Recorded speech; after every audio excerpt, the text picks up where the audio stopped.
Now, here's the intro to our main thing. Does anyone remember this movie? It's a 2005 monster slash horror superhero monster movie. As Chris favorite Lionsgate Films.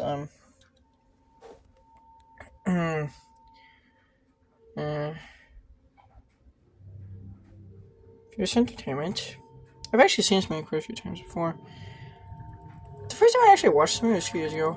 So this is like the one of the 2000s Marvel movies I had forgotten about, never watched for years. Not even as a kid, so like I had watched all the other 2000s Marvel movies as a kid, except for Elektra but what I mean kid, like a little kid, like 5 to 6. Lionsgate Films presents. Now this movie of course started Matthew Fez. Now, this movie is actually the only film that... Now, this one movie was directed by Brett Leonard, who directed Highlander Source. He also directed Virtuosity, and he also directed A Lawnmower Man and Virtuosity. Virtuosity I actually really liked.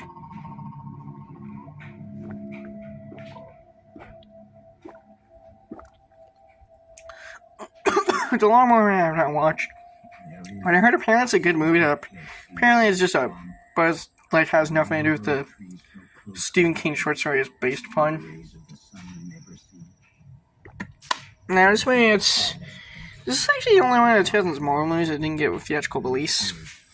It was originally supposed to go into theaters, but then Lionsgate and Marvel, they kind of panicked about this movie after they got a bad test screen, so they, put on, for the longest time, Marvel actually thought about just Lionsgate and Marvel at one point considered not releasing this movie until Lionsgate and Marvel ultimately decided to just put it on a sci-fi, Lionsgate decided to just dump it on a sci-fi channel, make a deal. Now, this movie came out in 2005 and, of course, starred Matthew Neves. It's just right there. Now the swamp cries out a warning. The time of retribution is here.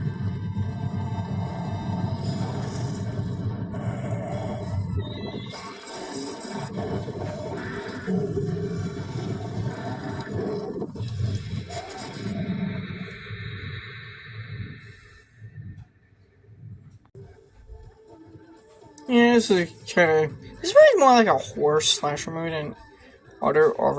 And this one actually, unlike most Marvel movies, try to like an urban city. Unlike most Marvel movies, try an urban setting. This one has a rural, southern, deep south setting in Louisiana, which actually kind of sets it apart from other Marvel movies. But it kind of makes it feel like more like a low-budget horror movie than something you'd see with the Marvel logo on it. Honestly, the only way you can tell this movie is a Marvel movie is by the Marvel logo. At first glance, you'd think this is just some random